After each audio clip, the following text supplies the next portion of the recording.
Bienvenidas y bienvenidos. Hoy un programa especial en martes por la noche de Zona Michoacán. ¿Y por qué el día de hoy? Por la discusión en el Pleno de la Cámara de Senadores de la reforma Poder Judicial. Vamos a analizar hoy aquí el tema de la reforma con dos analistas políticos, Juan Adolfo Montiel y Leopoldo González Quintana, ambos muy reconocidos por su trayectoria ya en el ámbito profesional y temas de análisis. Va a estar muy interesante para que se queden con nosotros, pero también es muy valiosa su participación. ¿Tú qué opinas? ¿Por qué sí a la reforma al Poder Judicial? ¿Por qué no a la reforma al Poder Judicial? Es importante la participación de todos ustedes con expresiones. Aquí somos un foro, un espacio en donde respetamos la libre expresión, se vale analizar, se vale disentir. Al final de cuentas eso es lo que nos hace, nos enriquece, ¿no? Sus opiniones para tener mejores contenidos. Así es de que bienvenidas y bienvenidos todos. Iniciamos ya con este análisis en momentos cruciales para México sobre el tema de la reforma judicial.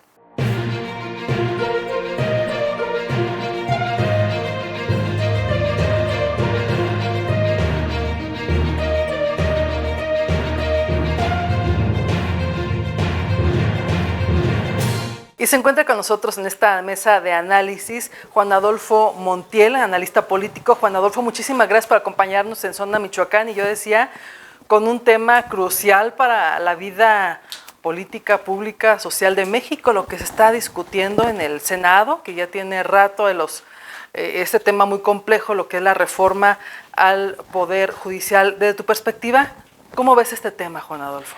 Gracias, Dani. Buenos días. Bienvenido. Gracias por la invitación. Pues mira, es un tema, la verdad, muy importante. Es la reforma de uno de los tres poderes de la Unión. Desde que Montesquieu planteó que el poder debería de dividirse en tres, ejecutivo, legislativo y judicial, siempre el Poder Judicial ha estado metido ahí en discusiones, en propuestas de cómo debería de ser la forma de conformarlo, porque los otros dos poderes, bueno, es a través del voto, o si es un sistema parlamentario, emana de ahí y demás. Pero el Poder Judicial, al ser el quien aplica la norma, el que puede generar los equilibrios entre los otros dos poderes, en el que revisa la aplicación de la ley y la conformación de la misma, siempre ha estado en discusión. Creo, Dani, que no podríamos negar que en México sí es necesaria una reforma al Poder Judicial. La impartición de justicia ha sido un tema ya de varios sexenios que ha quedado a deber. Ha habido intentos por hacer ciertas modificaciones, los juicios penales orales, en 96 la reforma a la Suprema Corte de Justicia por Ernesto Zedillo, pero ha quedado a deber en la cuestión de la impartición de justicia pronta, expedita. Sí se ha convertido en una forma de acceso a la justicia a través de contratar abogados, abogadas, es decir, quien tiene para pagar, las defensorías de oficio, que son las que podrían brindarle esa protección o ese auxilio jurídico a la gente sin recursos, están saturadas, no cuentan con todos los elementos, y entonces yo sí veo la necesidad de modificar. O sea, creo que sí hay un descontento hacia el Poder Judicial por parte de la ciudadanía en general. Sí. Yo creo que ahí sí. Ese diagnóstico creo que lo tenemos muy claro todos, ¿no? Sí. El asunto es la reforma que se está planteando. Es realmente una reforma que va a atacar la corrupción, que va a atacar el nepotismo, que va a atacar la impartición de justicia de manera más pronta, más expedita, o es una reforma, independientemente del mecanismo de a voto, los jueces y demás, yo te diría que eso no es lo más trascendental. Es más bien si es una reforma para cooptar al Poder Judicial. Ya. Sí. Y ahí es donde yo veo uno de los grandes problemas, porque ¿quién va a proponer a las personas que se van a votar? ¿De dónde van a emanar esas propuestas? Digo, independientemente de que se sometan al voto, que hoy podemos hablar cuáles son los riesgos, pero de que es necesario, creo yo que también el otro gran problema es ¿por qué la premura? ¿Por qué acelerarlo? ¿Por qué de inmediato dicen, no, la reforma surgió desde el 5 de febrero? Sí, pero se hicieron mesas y ya sabemos, actualmente el asunto es que no se le cambie ni una coma, que no haya modificaciones cuando no hay un consenso que genere esta modificación dentro de la Constitución. Creo que eso es lo que está faltando también. Coincido con lo que comentas, si es necesaria una reforma. Yo creo que todos los mexicanos lo sabemos.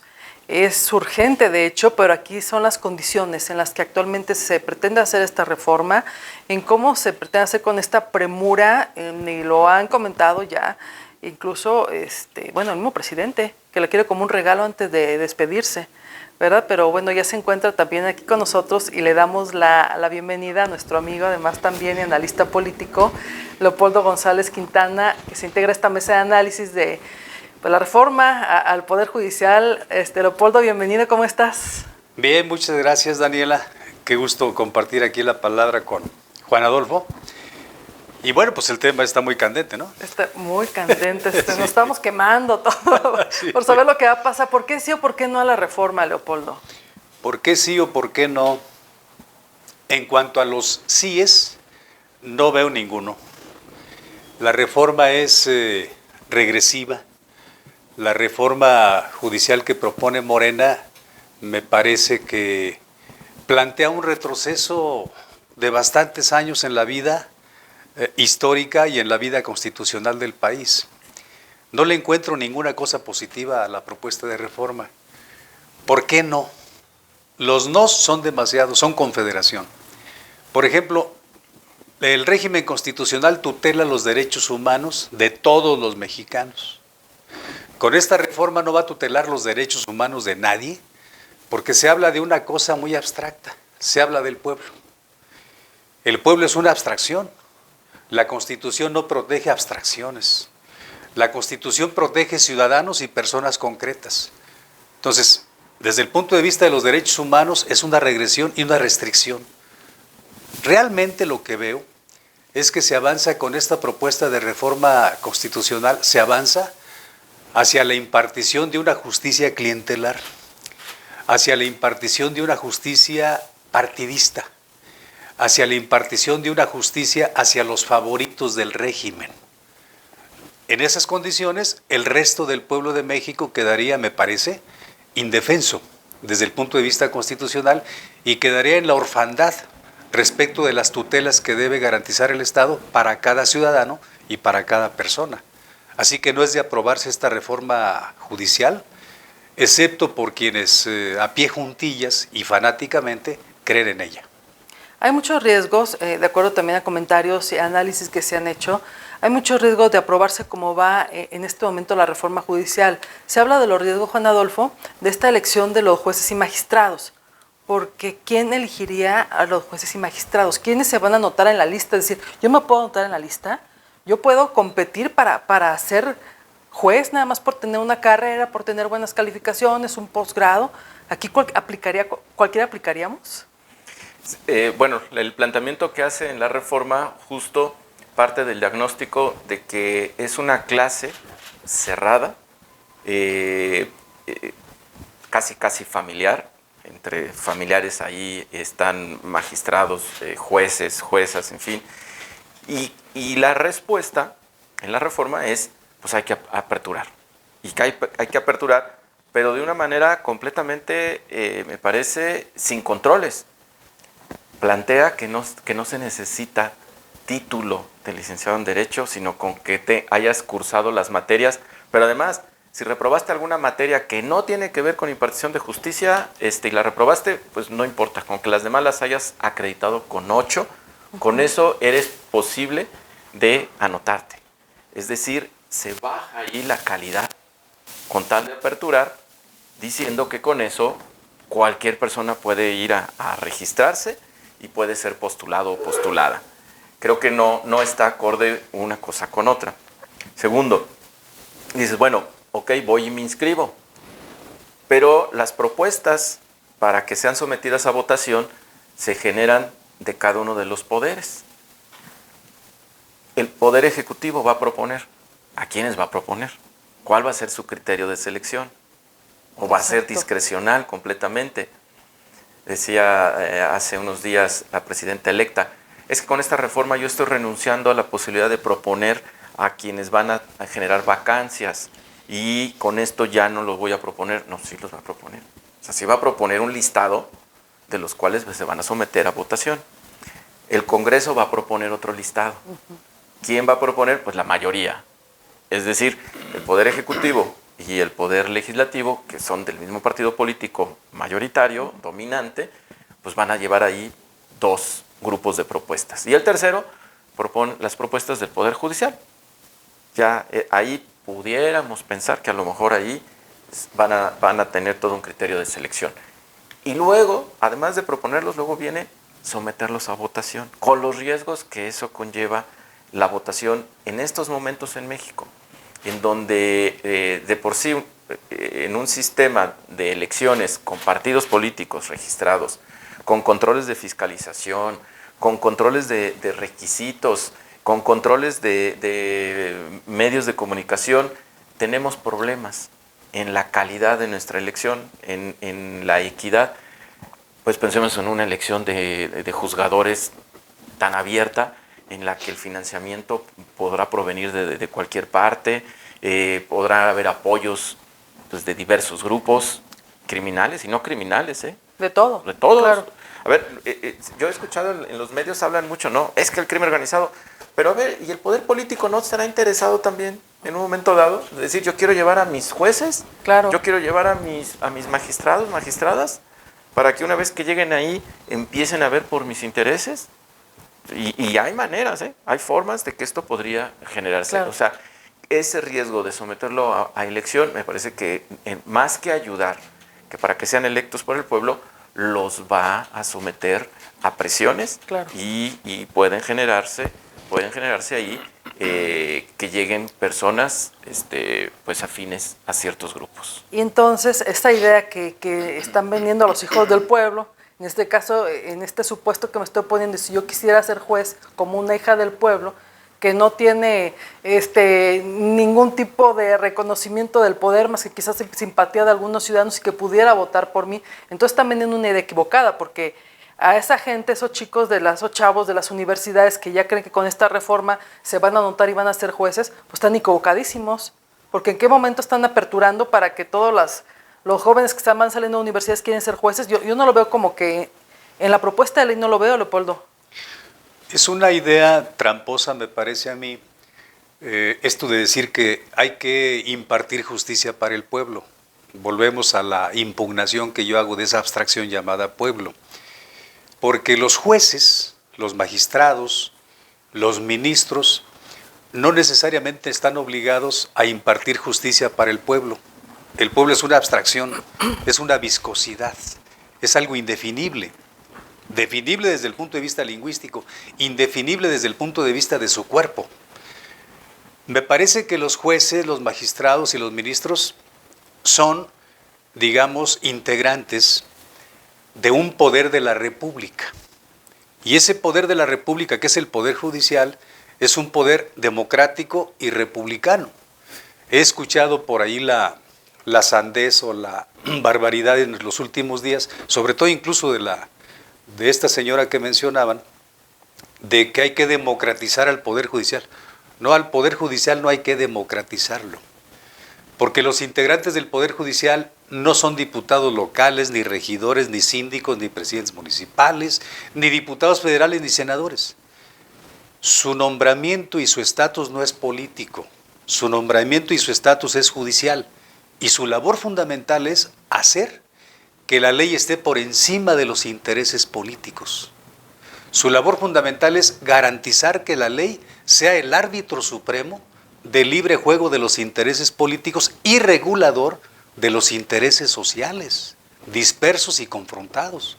Entonces, en la 4T no logran entender el espíritu del Poder Judicial y no logran entender lo que es el espíritu de la ley. O no les conviene entenderlo, o se hacen guajes, o se hacen como que la Virgen les habla. Me parece que es una trampa. Entonces, lo que necesitamos es fortalecer al Poder Judicial, sus funciones jurisdiccionales, privilegiar la carrera judicial en la integración de jueces, magistrados y ministros a las funciones jurisdiccionales. Eso es lo que ocupamos. Pero no ocupamos subordinar al Poder Judicial a una concentración de poder. Tampoco ocupamos subordinar el Poder Judicial a lo que llaman ellos justicia popular o justicia para el pueblo. Esa es una barbaridad. Eso no funciona así en ninguna parte del mundo.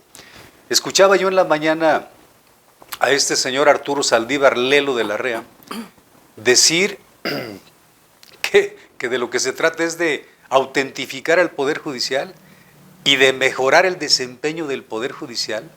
Lo escuchaba con Ciro Gómez Leiva y además decía otra cosa que me parece una absoluta barbaridad, que el Poder Judicial funcione como debe ser según él y no como ha venido funcionando. Pues este señor no me explico cómo llegó a ministro, si no entiende cómo funciona el Poder Judicial.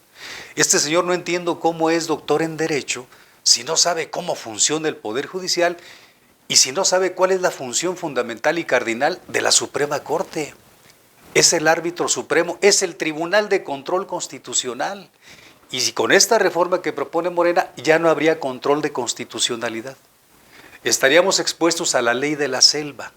Y la ley de la selva implica lo que decía Juárez, brindarle justicia a los enemigos y justicia y gracia a los amigos. Esta reforma judicial se orienta a eso, a darle justicia y gracia a los amigos. ¿Quiénes son los amigos del régimen? Los seguidores, los fanáticos, toda esa constelación de gente que coincide con Morena y que defiende a la 4T y que cree en esta idea, en este populismo jurídico de la 4T. Esos son los amigos, justicia y gracia, es decir, justicia benévola, es decir, justicia permisiva. Eso es una idea bárbara y salvaje de lo que es la justicia, desde el punto de vista penal y de cualquier rama del derecho. Entonces, lo que ocupamos es fortalecer al Poder Judicial con otro tipo de reforma, no con esa que están proponiendo. Esa parece la reforma judicial de las cavernas o la reforma judicial de los nahuales. Eso no funciona así. ¿Llevan al país hacia dónde? Hacia una dictadura, me parece a mí. ¿Sí crees que vaya para allá? No creo, estoy absolutamente seguro. Vamos. Pues es que están, bueno, hacía referencia, Leopoldo, en relación a luego los seguidores de la 4T. Pues todo México, bueno, no todo, pero sí la mayoría de México, Leopoldo, sí. La mayoría de México. Bueno, entonces es que Dani, justamente ahí es lo que hay que replantear también. Creo que en estos momentos va a ser difícil el asunto de la representación política, porque a ver, sí en la Cámara de Diputados se asignó una mayoría calificada, 2/3 partes, pero eso no fue la votación. Así es. La votación a la presidencia de la República fueron 36 millones, más que la anterior elección, sí, porque hay más padrón electoral, pero la votación al Congreso fue el 52% a la coalición Morena, PT, Verde, 56%. O sea, sí es más del 50%, pero no es todo México. No es todo México. Sigue habiendo ahí la pluralidad que desafortunadamente no se pudo ver reflejada en la integración del Congreso, por lecturas y cuestiones ahí de la norma, que debería sí de verse reflejado eso en el Congreso. En el Senado, por ejemplo, pues la conformación inicial era de no tener las 2/3 partes. Así es. Ahorita en estos momentos, con eso de que un partido perdió el registro y entonces quedaron los otros como que en libertad, cuando no fue así, desde mi punto de vista, ya que fueron postulados por una coalición, y una coalición se integró por 3 partidos, y tiene votación de los 3 partidos para que pudieran llegar a ese cargo, y no debiera entonces existir esta supuesta libertad parlamentaria para poderse mover, porque están faltándole a quienes les otorgaron el voto y por el cual ellos están en esa representación política. Entonces, yo sé que ahorita la conformación pues ya la tenemos así, pero creo que habría que revisarse porque no refleja lo que fue la votación. Ahorita se escuchan muchas expresiones, Juan Adolfo Leopoldo, en el sentido de que está sucediendo lo mismo hoy en México, de un poder absoluto cuando el PRI lo tuvo en su momento, también este mismo poder absoluto, pero no sé, no sucedían estas cosas, ¿o sí, Leopoldo? Una primera opinión sería en el sentido de que bajo el PRI tuvimos un régimen de partido único a veces, sí, y de partido casi único otras veces. Sí. Y lo que ahora tenemos no es un régimen de partido único o casi único. Me parece que estamos regresando con la 4T al peor de los priismos históricos que conocemos. Un PRI cerrado, un PRI que no alentaba el diálogo político, un PRI que no alentaba el consenso político con otras fuerzas, etc. No estamos regresando solamente a eso, estamos regresando a un partido único absolutamente autoritario. ¿Cuál es el modelo de gobierno y de poder que ejercen ellos? Bueno, el gobierno unipersonal, el gobierno que gira, digamos, en torno a una persona, como si el sistema político fuese un sistema solar. El Sol en el centro de todos los satélites y de todas las constelaciones. Esa es una aberración jurídica, histórica, política. Eso no le conviene al país. Ahora, aparte del autoritarismo que hay que advertir en Morena y en el ejercicio de gobierno de la 4T, a nivel federal y en los estados, pues me parece que hay otra deriva, aparte de la deriva autoritaria, y es que México me parece que se encamina peligrosamente hacia un fascismo de Estado.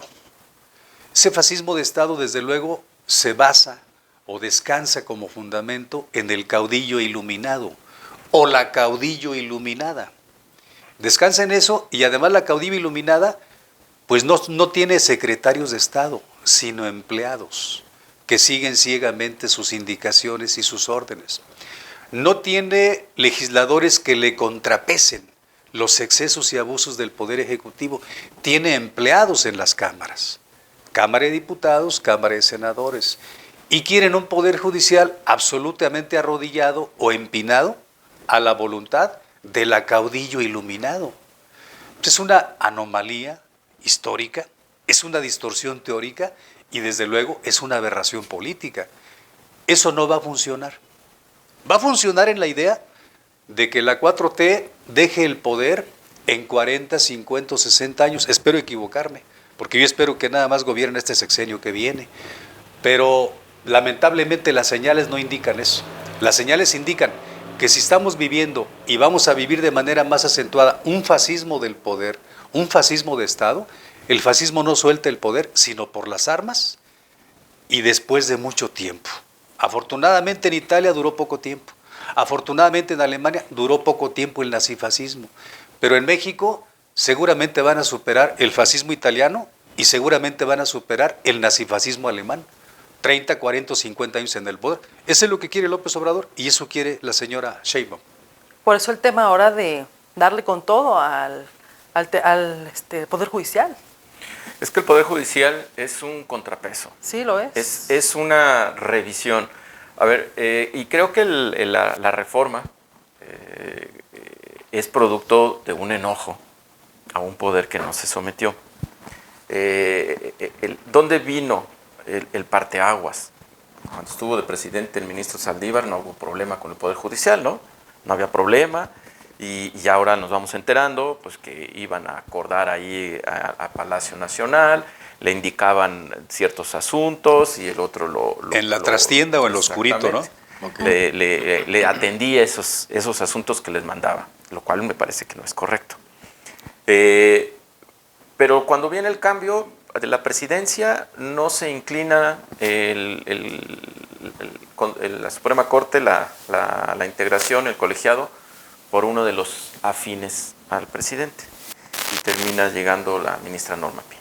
Bueno, pues ahí yo creo que fue la primera molestia. La segunda, y ahí el parteaguas, es cuando viene la reforma de la Guardia Nacional, que no siguiera en la Secretaría de Seguridad Pública y que pasara a la Defensa. Cuando en su momento eso se hizo a nivel constitucional y ahí quedó, que estaría, para lo cual requerían una reforma constitucional. Se hizo el procedimiento legislativo, no cumplieron con los parámetros que establece para esa reforma, se metió la acción de inconstitucionalidad y la Suprema Corte pues, determinó que para atrás, que no cumplía.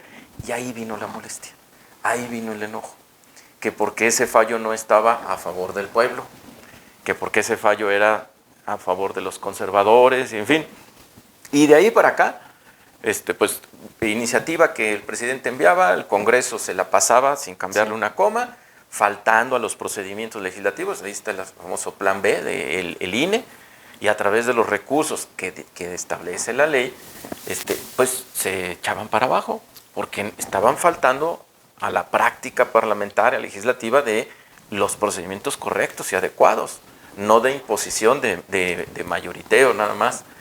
Ahí es donde coincido con Leopoldo. O sea, a ver, el poder político implica mucha responsabilidad y un poder político mayoritario implica más responsabilidad. El PRI en sus momentos supo lidiar con ello, en otros momentos que estaba como diluyéndosele, lo pudo contener, abriendo espacios, sentándose con los grupos minoritarios, abriendo espacios democráticos al Congreso, a la postulación, generando en muchas ocasiones consensos. Es decir, a ver, si yo ya sé que tengo la mayoría y lo voy a aprobar, dime cuál es tu propuesta para incluirla. Y las incluían y con eso transitaban, a pesar de que tenían la gran mayoría. Y en estos momentos, esta legislatura me parece que está empezando mal. Sí. Si es necesaria una reforma al Poder Judicial, que se den el tiempo, que se den el espacio, que puedan hacerse modificaciones, pero de fondo, no de comas ni de forma. Trae una situación que ya internacionalmente se ha considerado que no es procedente, los jueces sin rostro. Ya sí hay precedentes. Y en una ocurrencia o en una propuesta lo incluyeron y ahí viene. Eso a nivel internacional ya está no funciona. Desechado. Sí, no, está desechado ya. Y entonces esas cuestiones tienen que sentarse, darse el espacio para hacer una gran reforma. Y la otra, escuchar a la oposición. El gobierno del presidente Andrés Manuel, me parece que una de sus características fue que nunca se sentó con la oposición. No. Tuvo reuniones con los grupos parlamentarios de sus partidos políticos afines, pero nunca lo vimos, ni a él. Y en muy contadas ocasiones a la Secretaría de Gobernación y al secretario de Gobernación, sentarse con la oposición, a dialogar, a platicar, a consensar cosas. No lo vimos, no fue esa una característica, y ahora empieza la legislatura, creo que también desafortunadamente tratando de avasallar con esa mayoría, y a partir del 1 de octubre con la presidenta, pues esperemos que pueda meterle pausa y pueda darse los espacios. ¿Es necesaria una reforma al Poder Judicial? Yo creo que sí, pero que sea consensada y que sea realmente que atienda al diagnóstico y a las necesidades del Poder Judicial. Pero parece que le surge, Leopoldo, porque la quieren como regalo de despedida para el presidente antes de irse, que se vaya tranquilo con la reforma aprobada. Sí, lo pidió incluso este señor Fernández Noroña, que había que darle un regalo de despedida al presidente López Obrador antes de que dejara el poder. Y quedan pocos días, quedan básicamente 20 días. Que el mejor regalo para el presidente de la República era entregarle la reforma judicial consumada, aprobada, sellada, etcétera, intocable. Que ese era el mejor regalo. Pues es un regalo envenenado. Está generando una crisis política en el país. El país estaba polarizado. Las natas de la polarización llegaron al tema de la reforma judicial en las calles, en las plazas, en los medios de comunicación, en la academia, donde quiera. Es un país en crisis política, es un país polarizado y es un país que puede desembocar a una crisis constitucional entre dos modelos, el que se pretende superar y el que se pretende imponer. No es viable esto, no le conviene a los dos. A López Obrador quizás sí, por ese mal que padece, ese trastorno narcisista de personalidad. Él se concibe como el centro de todo el sistema político y como el centro de la vida pública del país, lo cual es también una aberración. Pero le está dejando un país envenenado y una crisis política y jurídica a la presidenta que viene, al gobierno que viene. Esto no les conviene. Es más, hay mucha irritación popular en este momento en las calles de la Ciudad de México. Yo tengo contacto con varios amigos que andan allá en los plantones, que andan en las marchas, y hay mucho malestar, mucha irritación. Se está pensando incluso en dos cosas, y esto es peligroso para la presidenta que viene. Se está pensando en enconar aún más las manifestaciones y el paro en las calles, en las plazas, y elevar la impugnación a escala internacional. Pero además está pensando en impedir la toma de posesión de esta señora, de la señora Sheinbaum, que realmente, ahora lo sabemos, no ganó las elecciones. Hay una auditoría forense sobre los resultados electorales, la hizo un grupo de especialistas, 18 personas, aquí en Estados Unidos, y se sabe que no ganó las elecciones. Bueno, junto a ese problema tiene el otro, de que el que le está heredando la presidencia le deja un megaproblema en las calles y un megaproblema en términos de la funcionalidad del discurso y del poder político. No creo que les convenga, sin embargo, quieren apostar a eso, a un país incendiado, a un país, polarizado y a un país sumamente irritado. Puede haber revueltas, creo yo. Yo no descarto revueltas civiles, sublevaciones civiles, actos de inconformidad que vayan más allá de una ciudad o de un estado. Yo creo que eso puede venir. Y teniendo todos los elementos que ya tenemos actualmente, este análisis, la discusión ya en el pleno de la reforma, todo parece indicar que va a pasar. Yun está desaparecido. Igual ya cuando esté saliendo este programa, ya al rato más, en nuestras plataformas digitales, igual ya apareció el hombre. Pero todo parece indicar que la reforma va. Bajo este escenario, con esta reforma judicial, ¿cuáles serán los riesgos, Juan Adolfo, ya finalmente? Bueno, una vez aprobada, viene dos aspectos para su implementación, que son las leyes secundarias. Ahí han dicho que varias cuestiones las van a componer, las leyes secundarias. Ahí no necesitan mayoría calificada, con mayoría simple aprueban las leyes secundarias. Y también viene la implementación de esta reforma a nivel local, es decir, en cada uno de los estados.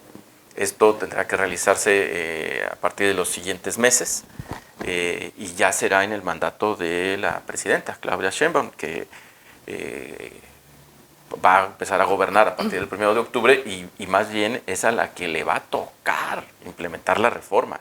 Es a la que le va a afectar en su gobierno. El presidente López Obrador finalmente ya concluye, él va a decir, bueno, recibo el regalo de la reforma, pero quien le va a tocar implementar y quien le va a tocar ver cómo llevarla a cabo va a ser el gobierno de Claudia Sheinbaum. Y ahí vamos a entrar nuevamente a otra serie de discusiones. El planteamiento está que a nivel federal, en el próximo año, 2025, hagan la elección de los primeros jueces, magistrados y ministros, que en un momento dado se había planteado que podía ser de manera escalonada. Parecía que incluso el Poder Legislativo decía que sí, que lo veía viable, pero vino nuevamente el presidente López Obrador y dijo no, eso es retrasarla, tiene que ser todo y en un solo momento. Bueno, y la elección para la modificación y la elección para los juzgadores a nivel local, ese tiene más tiempo porque estaría dándose para las elecciones de 2027. Uh-huh. ¿Qué va a pasar en ese inter, Dani? Además de las discusiones, foros y demás, porque yo no he visto la iniciativa de legislación secundaria, creo que tendrían que empezarla a generar. Seguramente pues, no van a tomar opinión de los grupos minoritarios, seguramente la sacarán igual del grupo mayoritario, y ahí veremos cómo va a estar esta parte de la implementación. Pero el otro gran riesgo y contrapeso que puede ahorita surgir es el asunto del poder económico. El poder económico está en estos momentos a la incertidumbre por la reforma del Poder Judicial en México y por las elecciones en Estados Unidos. Yo sí creo que incluso el Tratado de Libre Comercio está en riesgo, podrían solicitar una revisión y podrían con ello pausar por lo menos los intereses que hay de inversiones y ya de ahí pues una espiral de fenómenos económicos, ¿no? Porque el poder económico lo que ellos pues, solicitan es estabilidad y seguridad en sus inversiones, ¿sí? Y si en México tenían seguridad porque había estabilidad en cuestión de impartición de justicia, no digo que fuera perfecta ni que fuera buena, pero había estabilidad, al tener esa inestabilidad y esa incertidumbre, yo creo que no estarían dispuestos a hacer esas inversiones y eso lo vamos a ver reflejado en los próximos meses y esto, insisto, junto con la elección de Estados Unidos, uh-huh. también va a ocurrir. Es decir, si se aprueba el día de hoy, en noche, pues esto no va a concluir allí.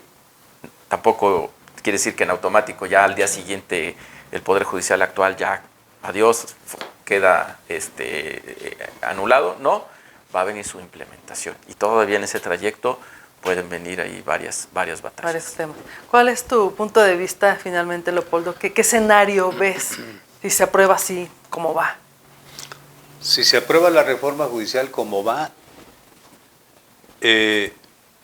yo creo que México toma el camino franco a la dictadura, porque es el último dique que queda, el Poder Judicial, para limitar los abusos, los excesos, y es el último dique democrático que queda antes de brincar a lo que sería un régimen propiamente autoritario, dictatorial, rumbo a una dictadura populista. Espero que todavía la Suprema Corte tenga elementos para detener algunas barbaridades de la reforma judicial. Toda ella es una barbaridad, pero hay barbaridades por ahí que pudieran matizarse o que pudieran corregirse, metiéndole mano a la Suprema Corte. Hay 3 vías de impugnación para una reforma constitucional. Desde luego el amparo, hay varios interpuestos, y el amparo se interpone por cuestiones de procedimiento. Violaciones al procedimiento de una reforma constitucional a nivel legislativo es una vía para impugnar y para modificar lo que haya hecho la Cámara de Diputados. Hay varias propuestas, hay varias solicitudes de amparo en este sentido, porque hay 2 violaciones al procedimiento. Una, votaron cachirulos en la sesión respectiva de la Cámara de Diputados, es decir, no diputados, sino asistentes de diputados, secretarios técnicos y asesores. Eso está demostrado por los videos que tiene la propia Cámara de Diputados. Hay una violación. Hay una violación de procedimiento. Y otra violación concreta de procedimiento fue que no hubo rectificación de quórum. Pasar lista y luego ratificar que después del pase de lista son justamente los que deben estar en la Cámara de Senadores, en la Cámara de Diputados, en la sesión. No hubo rectificación de quórum y es un método para que genera legalidad dentro de los acuerdos que se tomen en esa sesión. Hay 2 violaciones de procedimiento que el amparo puede corregir o incluso echar abajo esa sesión de la Cámara de Diputados. Las otras 2 formas de impugnación son la acción de inconstitucionalidad, el juicio de inconstitucionalidad y la controversia constitucional. También hay recursos interpuestos en esas 2 materias.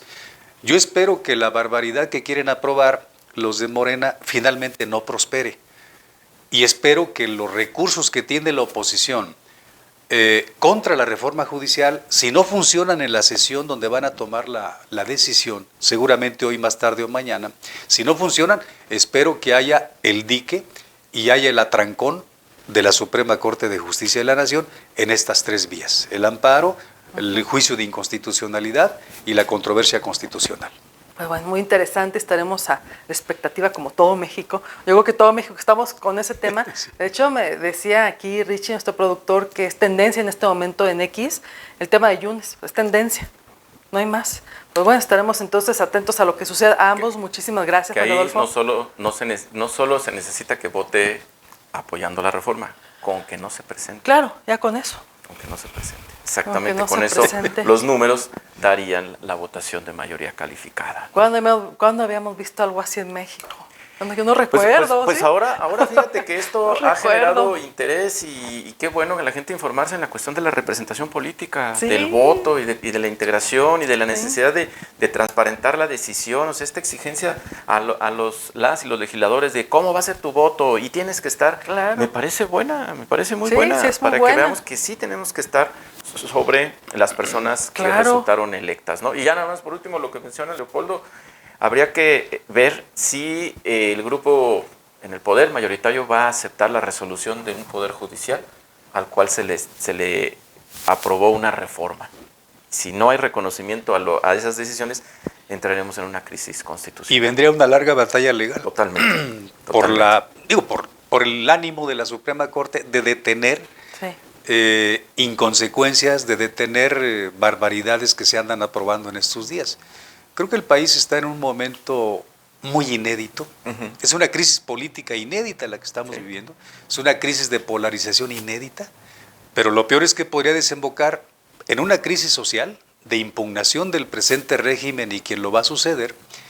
Y creo que podemos brincar también a un periodo de crispación pues que tendría que ver con revueltas, sublevaciones, porque hay mucha irritación de 3/4 partes del país. Realmente quienes apoyan la reforma judicial son 1/4 parte del país, o sea 32 millones, ni siquiera los votantes fueron acarreados, o sea menos de 30 millones están con la reforma. Resulta que más de 80 millones de mexicanos no están de acuerdo con la reforma. Puede venir un periodo de peor crispación para México que no nos conviene a nadie, pero la obcecación del régimen tiene que pagar costos el día de mañana. Así es. Leopoldo, muchísimas gracias por haber estado con nosotros en esta mesa de análisis. Gracias a ti, Dani, muy amable. Juan Adolfo, muchas gracias. Gracias, Dani. Saludos a José Luis. Muchas gracias. Y a ustedes muchísimas gracias por habernos acompañado hoy en martes, dado el tema tan importante que es este análisis con especialistas de lo que estamos viviendo en México, esta reforma judicial, como lo dicen ambos, completamente inédito lo que estamos viviendo hoy en México. ¿Tú qué opinas? Eso es lo más importante. Déjanos aquí tu comentario y recuerda que estamos en plataformas digitales, todas las plataformas digitales cubriendo a través de Zona Michoacán. Muchas gracias por su atención.